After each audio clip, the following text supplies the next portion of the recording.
good morning, everyone. Oh yeah, good morning. Unfortunately, if you're looking, the heater matrix has gone in the van, and we've got to limp it back because it's foggier inside than it is outside. Yeah, it's a beautiful morning. We had the drone set up and everything to get some wonderful footage, but we've got to get back safety first. Yeah, it is misty. I don't know if you can actually see it through.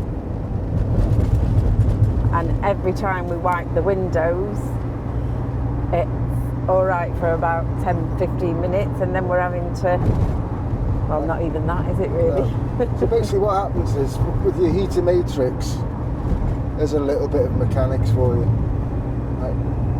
That's where the hot water comes through from your radiator, from your coolant. So I think one of the pipes is split, and it's dripping out. Well, it is definitely dripping because it's in the passenger side footwell. And that's how you know you got a problem. If you wake up, there's puddles there. We've known that there's been drips in there. We've just thought it was water coming out from the scuttle. We checked it and it wasn't anyway. I thought it might have been a damp air filter. Basically, we knew what it was. We were living in denial. So yeah, so we've got to cut our tour off. Ludlow short and get back home. See what we can do. Get it mended. Get it mended. Get some chewing gum on it. So, and it's freezing in here. It is cold. I've got a blanket on my knee. I'll show you. Windows are open. I don't know that you can see the mist coming out of it. This shouldn't be like this. But like we said, I'm not going to hide anything. Because things go wrong. If you've got an older van, well, it doesn't necessarily have to be an old van. Things go wrong, and the best thing to do is not panic.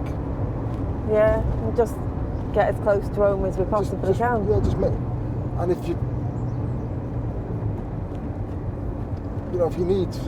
you're like a full-time van lifer, that's what I was thinking before. What if someone just lived in the van full-time? But generally they'd have some mechanical knowledge, wouldn't they? Yeah, but I also think that some of the ones we follow tend to, they do keep up on their maintenance regularly, don't they? Well, no yeah, different, I mean, we do everything we possibly can. If anything, if we think it's going wrong, you sort it as soon as you can, really. Except the heater matrix. Except the heater matrix. So it's come to that time, hasn't it? Yeah, and beautiful day, but on our way home now, so we'll see you on the next one. So it's not the end. She'll come out the flames like a phoenix. And here we're going. Bye for now. So I thought I'd show you what it looks like. This is what happens when your heating matrix goes. You generally get fluid coming down the passenger side. Yeah. Now I'll show you what it's like when you turn the engine on, now that we've parked up. We just switch the engine on, yeah, and we'll put the fan on. If you watch, you've got all the coolant coming up.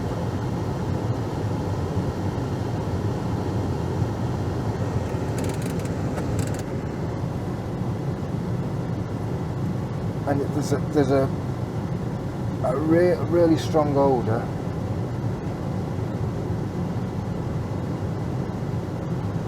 So as you can see, it's just starting to steam up straight away, isn't it?